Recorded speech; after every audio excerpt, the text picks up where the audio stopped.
What's going on, everybody? I'm your host, Ben Ballion, back with another episode of the Sports Pod. And in today's episode, I'm going to be previewing the Eastern Conference Finals between the New York Knicks and the Boston Celtics. I'm going to get into the depth, the pace of play, and the coaching matchup in this series. I'll get into all of it on the other side of the intro. Hit it. DiVincenzo a three. Bang! Bang! Got the wall. He jumps. It's gone. He did it. He did it. Pete Alonso with the most memorable home run of his career. All right, getting into the episode. And now it is revenge season for the Knicks. Last year, the Indiana Pacers knocked off the Knicks in the second round. It took them 7 games, and the Knicks were a corpse of what they once were. That year, OG Anunoby was hurt.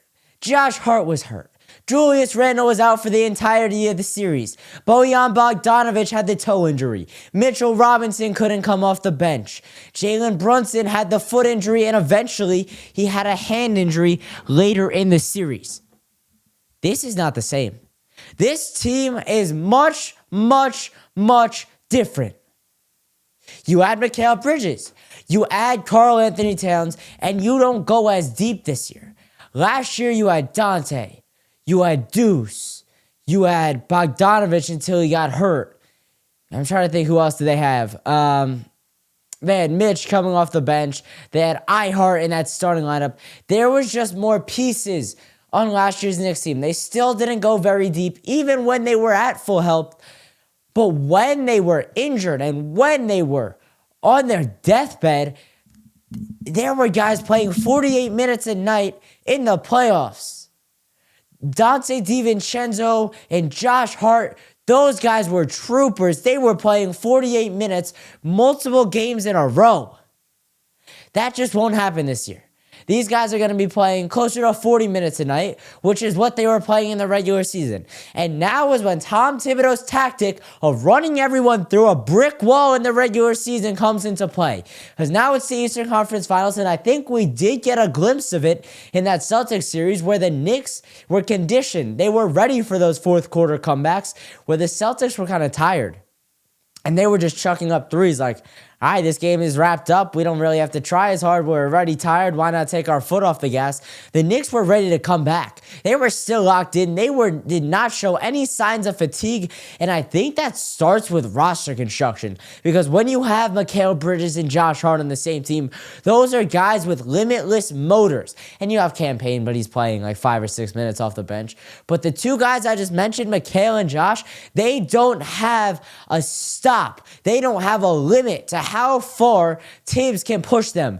If Tibbs says go play 50 minutes a night, it's yes, coach. They are not complaining about minutes. They're not complaining about being on the court. And that's where this comes into play, because the Pacers are going to go 11 men deep. 11 men. The Knicks are lucky if they go 8 men deep. So the guys in the starting lineup are going to have to get out to early leads. They can't fall behind because the Pacers players are going to be ready to go. They are going to have fresh legs because they're only playing maybe 18 out of 24 minutes. That's even a lot. Maybe 12 out of the 24 minutes in the first half. Like, they're not going to be playing the majority of the game. So the Knicks can't get down. They have to jump out to early leads, and they have to coast to wins. They cannot be locked in close games in the fourth quarter. And I know you have Jalen Brunson, Captain Clutch. I know you have Mikal Bridges, who has shown out in fourth quarters this postseason. There's just only so much you can do, and especially as we're getting later in the postseason now, these guys are going to have some signs of fatigue. Like, you can't just run them out there for that long forever. It just does not work. And now, for the Knicks at least, this series is gonna mirror a little bit of a combination of the previous two series. The Pistons series was very tough. It was physical. it was almost reminiscent of the 90s where the refs were swallowing the whistle. Not many fouls were being called. But then in the Celtics series, there was a lot more ticky-tack fouls being called, and it was a lot of finesse and three-point shooting. I think this Pacers series is going to be somewhere in the middle of that, where there is going to be a good amount of three-point shooting, but it's also not going to be if you touch someone, it's a foul. The refs are going to let them play a little bit, which I think swings is in the Knicks' favor because they are a physical, defensive-centered team with Wingstop in that starting lineup. Obviously, you have Jalen and Cat, who are defensive liabilities, also in that starting lineup. But the defense is where the Knicks make their money. That's where their comebacks start. If you look at those two 20-point comebacks in the Celtics series, sure, OG Anunoby hit a couple threes. Sure, Jalen Brunson went off on the offensive side. But it started by getting stops. You don't make comebacks without getting stops. Now, you're not going to take a lead in the first quarter if you're not getting stops. The Knicks have to stop the Pacers from scoring early in games, no questions asked. That is one of the most important parts of this series. And if they could do one thing, in my opinion, it would be getting stops. Because the way the Pacers played against the Cavs, the offensive output that they have, they were putting up 120 points a game. In the playoffs, that's just not normal. The Knicks are normally breaking 100, 105 is like that range that they're in. They'll get up to 110 sometimes. And I mean, game 6 where they scored 119 points was an absolute fluke. That was just the Celtics having a bad night, and then it just spiraled in the second half. So I don't look at that one. It's not a fluke that the Knicks won. It's a fluke that they're not scoring nearly 120 points a game like the Pacers do. But the Pacers have the depth. They have the three-point shooting. They're a perfect combination. And the thing that scares me the most about the Indiana Pacers is the athleticism that they bring to the table. The Knicks, and I've talked about this before, do not have a ton of athletes on their team. They have really good basketball players, but they don't have a ton of athletes. They have Josh Hart and they have OG Anunoby. Those are their two athletes that are going to have to match up with the Pacers really well. And I'm going to break down each individual matchup as we get further in the episode. I just wanted to reference some of the athleticism, and someone who's going to have to absolutely be more athletic is Mikal Bridges. That's a guy that the Knicks traded 5 first-round picks to get. He's earned every single one of those picks in that Celtics series, but now he's got to change from guarding Jaylen Brown, who's a more physical player. He doesn't shoot the three as much. He's a lot of driving, a lot of fast break in Jaylen Brown, to Tyrese Halliburton, who loves to prance around the top of the key, prance around the arc, and just shoot threes. Halliburton's also an incredible passer, so the Knicks are going to have to watch out for that, but you know that if you're heading into the series. So Mikal Bridges, it's going to be a lot of on-ball defense for him, and I liked what I saw from him defending Jason Tatum. I think he had a couple Jaylen Brown rather. He had a couple possessions in that Celtics series where I was like, holy cow, that's some incredible on-ball defense. He's going to have to continue that and excel at that in the Pacers series because while, yes, the Pacers do like to move the ball, Tyrese Halliburton is going to look to do it himself. He's not exclusively going to be passing. He's going to be taking a ton of shots, and it's not just going to be catch and shoot. It is going to be a good amount of isolation, a healthy amount of Tyrese Halliburton bringing the ball up the court, making a couple crossovers, and either driving and kicking or pulling up at the top of the key and pulling a three. So that's what Mikal Bridges has to be mainly focused on. And the other guy I want to talk about offensively for the Pacers, there's a couple more, but just for this little segment, if you will, is Pascal Siakam, because he absolutely pulverized OG Anunoby in last year's series. And I know OG went down with a hamstring injury, but early in that series in games 1 and 2, OG Anunoby could not defend Pascal Siakam at all. It was that fadeaway jumper about free throw line high that OG Anunoby, even when he did have a good contest, Pascal Siakam was just better. He extended higher and he made the shots over Anunoby. This is a guy in Siakam who was, I think he was a bench player on that 2019 Raptors team, he might have been a starter. Whether he came off the bench or he started, he was a pivotal point in that team. It was DeMar DeRozan, it was Kyle Lowry, it was Kawhi Leonard, and it was Pascal Siakam. Those were the guys that led the Raptors to the NBA Finals, and OG Anunoby was on that team. He was just hurt for that run. But OG is going to have to stop Siakam in this series. That's the X factor for me. What is OG Anunoby going to be able to do on the defensive side of the ball against Siakam? Because, again, I look at the history of that matchup, and it doesn't bode well for the Knicks, meaning Siakam has been the better player. And Siakam is a really good offensive player. He's one of the better players in the league overall. I would say he's probably top 25, maybe pushing top 20. That's where I would slot him in. I'm not going to go through my whole list right now. I can't do it off the top of my head. But Siakam's right around that 20-25 range, and OG Anunoby's going to have to do a great job on him for the Knicks to win this series. The Pacers are going to have a deep rotation. I talked about this earlier. They're going to try 11 guys out there, and that makes me ask the question, how many guys is Tom Thibodeau going to play? Because normally, he'd play 8 guys. He'd play Deuce McBride, he'd play Cam Payne, and he'd play Mitchell Robinson along with the starting lineup. But now, when Rick Carlisle is sending 11 guys out there, do you decide to throw Precious Achiuwa out there for a couple minutes? Do you decide to throw Landry Shamet on the court for a couple minutes at a time? Just so Jalen Brunson can have a break. Just so OG Anunoby can have a break. And I do think Cam Payne is going to have a pivotal part in this series. I'm going to get into that matchup later in the episode, but Cam Payne is going to have to be on this series. I mean, he had a pretty rough series against the Celtics. He's going to have to turn him around. He had that one game in the Pistons series where the Knicks went on that 21-0 run. That was in game 1. And he really hasn't done anything since. So for Cam Payne, he's just got to get back to that one game and what he was doing last postseason. Because when the Sixers faced the Knicks, Cam Payne was annoying. He was such a pest. He was shooting those threes with his ugly jump shot. And I still say it's ugly, even though he's a Knick now. He's just a pain in the side of the Knicks.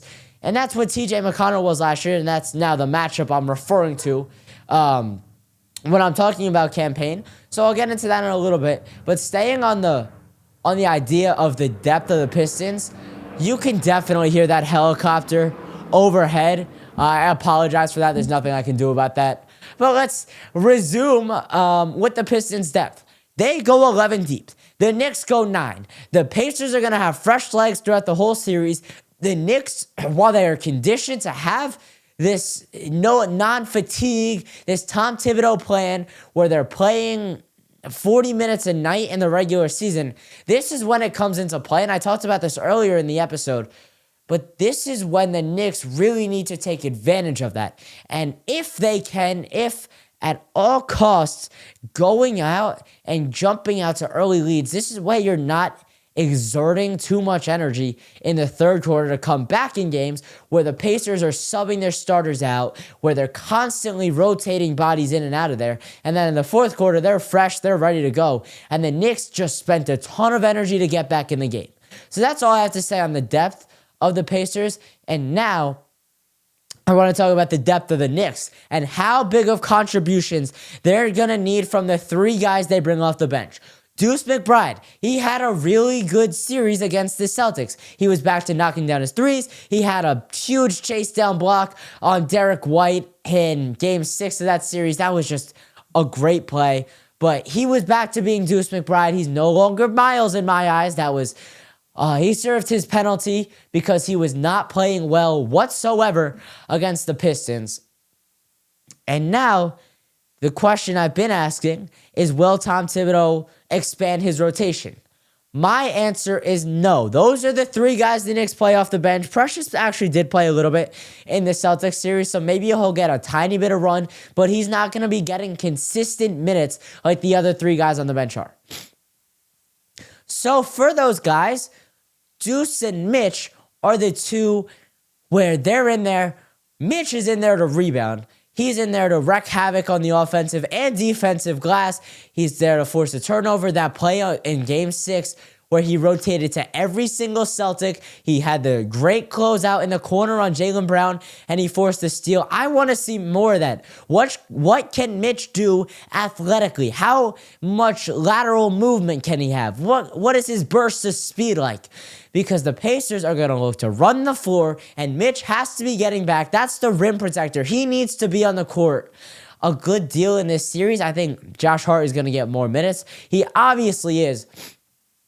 But Josh Hart is going to get more minutes than he had in the Celtics series. I don't think Mitch is going to play as much. He's not going to play as big of a role in this series. The Celtics were more important for Mitch because you had Kristaps Porzingis, and really, it was Luke Cornett who was the problem. But Mitch had such a good series against the Celtics, and so did Deuce, that those guys are expected for Deuce. If he's playing 10 minutes, he should have at least 6 points. And Mitch, if he's playing 13, 14 minutes, he should have at least 8 rebounds. No questions asked. I mean, that's his job. And then the other thing I want to talk on with Mitch, every possession is going to matter in this series, including Mitchell Robinson's free throws. If he can just split at the line, I will be happy. What was happening in that Celtics series was just god-awful. Sorry, in games 1 through 4 of that Celtics series was just terrible. And then in game 5 rather, he somehow went 6 for 6 from the free throw line, and the Knicks still lost. And then in game 6, he went 1 for 2 and the Knicks won by 30.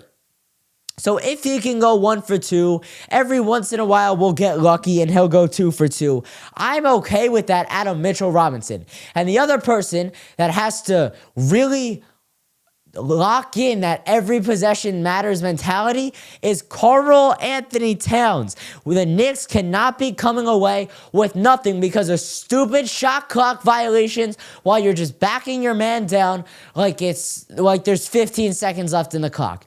You have to be decisive, aggressive, either get to the rim or take your threes. And that's the other thing with Karl Anthony Towns. He's got to shoot. He's got to let the ball fly, take his three-pointers. I think he only hit 2 or 3 in the Celtics series. He's got to be better from deep because he's going to be matched up with Miles Turner, who's also a three-point shooting big. So Karl Anthony Towns has to counteract that and really show that he's the better player. Miles Turner isn't an all-star. Karl Anthony Towns was an all-star starter. So Cat should show him what's up. He should show him who's the dog. And he's just got to be better than him and set that tone early in the series and then continue that from game 1 all the way to game 6, maybe even game 7. Miles Turner is not as good as Karl Anthony Towns in really any facet of the game. Maybe he takes the ball to the rim stronger, but Karl Anthony Towns, that's something that he can easily change. It's not out of the picture that Cat is just weak and lazy and a wimp who won't get to the basket like he was in the Celtics series. I think there is a switch that can flip where Cat will start attacking more. I just think the Knicks haven't found the right way to get that out of him so far. He's still been weak and not aggressive. And that's what he's going to have to do in this series. All right, let me get to the matchups. I've teased this for the majority of the episode. We got matchups and then my prediction for the series. So let's start with the matchups. Mikal Bridges versus Tyrese Halliburton. Mikal Bridges, I don't care if he scores less than 20 points. I don't care if he scores less than 15 points. As long as he's playing strong defense against Tyrese Halliburton, I will be happy with him. He just needs to limit Halliburton. I was so tired of watching the Pacers play last year, and it had to do with Tyrese Halliburton and TJ McConnell. But what Halliburton does, he's going to skip around. He's always got a big smile on his face, and he's going to shoot a bunch of threes from downtown. Mikal Bridges has to stay on him from the second he crosses the half-court line. Don't let Halliburton beat you in game 1. He's probably going to have a big game in this series, but you just have to limit him. Next matchup, Josh Hart versus Andrew Nemhard. Now, I could see Josh switching with OG on Pascal Siakam at points in this series, and not for long periods of time, maybe for a couple possessions, but he's going to start on Andrew Nemhard. I think that's pretty much the given. Nemhard, he's short, he's quick, he can get to the rim, he's a good passer. I like what I see out of Andrew Nemhard. I remember last year when he hit that 30-foot three-pointer over Jalen Brunson at the end of Game 3 where the Knicks were looking to go up 3-0. That shot still haunts me. That's a shot where the Knicks could have gone up 3-0 and put the nail in the coffin against the Pacers in that series. And Jalen Brunson played good defense on that possession, but Nemhard just made a better shot. And this year, I think Josh will do a good job against Nemhard. I don't think he's the guy that's going to beat the Knicks. I'm not too worried about him. The guy I'm mainly worried about is Pascal Siakam. And I mentioned this matchup earlier in the episode, OG Anunoby versus Pascal Siakam. This is the matchup the Knicks have to hone in on. This is the guy, if they're going to send help on somebody, it's going to be Siakam because he's more of a guy that'll play from the mid-range. He'll get to the rim, but he'll also stretch the floor and shoot the three. Like, I think Mikal has Halliburton under control, where OG, as much as this pains me to say, I don't know what we're going to get out of OG Anunoby against Pascal Siakam. That's sort of a wild card to me. I do think OG has the ability to hang with Siakam and just lock him up and be the Siakam stopper. I just don't know if he will. There is sort of a question mark there where there's some concern for the Knicks. However, Pascal Siakam is a guy that'll score 18 to 25 points a game at will, so you have to live with that. And then Brunson, he's going to be guarding Benedict Mathurin. Mathurin's a lengthy forward, which worries me a little bit. He can shoot the three ball a little bit. He's sort of Mikal Bridges, except he doesn't have as deep of an offensive bag, and he's not as good on defense. He's a poor man's Mikal Bridges, if you will. He's got those long arms. He'll shoot the corner three. You have to put Brunson on somebody. I think Mathurin is the weakest offensive player that the Pistons are going to start, or the Pacers rather, that the Pacers are going to start. So Brunson, that's the matchup that makes the most sense to me. I don't love it, but it's what you have to do. And then Karl-Anthony Towns, obviously, he's going to be matching up with Miles Turner. They're very similar players, so I would look to see if they sort of go battle a little bit. If they can get into this battle where it brings the competitor out of Karl-Anthony Towns and he's knocking down threes, he's playing good defense, he's taking the ball to the rim, maybe he even gets up and dunks on Miles Turner. That's the best case scenario for the Knicks, but it could also bring out the best in Miles Turner. And we saw what Turner did to the Knicks last year with his three-point shooting. And then the last matchup I want to talk about, it's actually not in the starting lineup. It's Cam Payne versus TJ McConnell. Cam Payne has to be the TJ McConnell stopper. I wouldn't be surprised if Tom Thibodeau matches minutes between Payne and McConnell. I think that Payne will be that TJ McConnell stopper where McConnell doesn't get the offense going like he had last year. TJ McConnell killed the Knicks. He made me just want to turn off the TV, throw the remote at the TV. I hated watching him so much, but I think this year the Knicks are properly equipped to defend him with Cameron Payne. They're both similar players, and it's just got to be Cam Payne doing what he does. If he does get it going on the offensive side of the ball, the campaign that would be huge for the Knicks. But if he doesn't, that's also okay, as long as he's playing that rock-solid defense against McConnell. All right, now for my official Eastern Conference Finals prediction. I am taking the New York Knicks in 6 games. I think they're the better team on paper. They don't go as deep, but they have the better players, and their players that they have do not get fatigued. This is going to go 6 in my opinion, but it could easily go 7. And the other thing I would think about is that the Knicks just have to split at the Garden. I would be okay if the Pacers come to the Garden and take home court, because I do feel confident that the Knicks can go to Gainbridge Fieldhouse and take a game from the Pacers. I mean, they're 4-1 on the road this postseason, so I think that they can continue it. Indiana's going to be a hostile environment. Rick Carlisle is a tremendous head coach. I do think the Knicks have the advantage here, though, with Tom Thibodeau. The fans at Gainbridge Fieldhouse are going to be going crazy. The Knicks just have to control the pace. That's the biggest, most important facet to this series. If they can win the chess match, they'll win this series. If they can control the pace, and if they can stop Tyrese Halliburton and Pascal Siakam. And I mean, that sounds obvious. Well, the Knicks are just going to play their game and stop the Pacers' best two players. I know it sounds obvious, but yes, that's the key to this series. There's not some outside factor that I think is going to have that big of an effect here. And honestly, I think your New York Knicks are going to be dancing to the NBA Finals, baby. Knicks in 6. Let's go, Knicks. It's New York forever. Indiana, we're coming for you. All right, that's going to do it for the episode. If you enjoyed, please consider subscribing, following, liking, commenting, downloading, sharing it with a friend. I really appreciate it. Also, check out all my socials linked in the description below. I'm posting nearly every day over there. And leave me a voicemail with your sports questions and takes. I'll react to all of them in the next episode. The number to do so is 848-305-8073. That's 848-305-8073. And last but not least, make sure you keep it locked with the Sports Pod.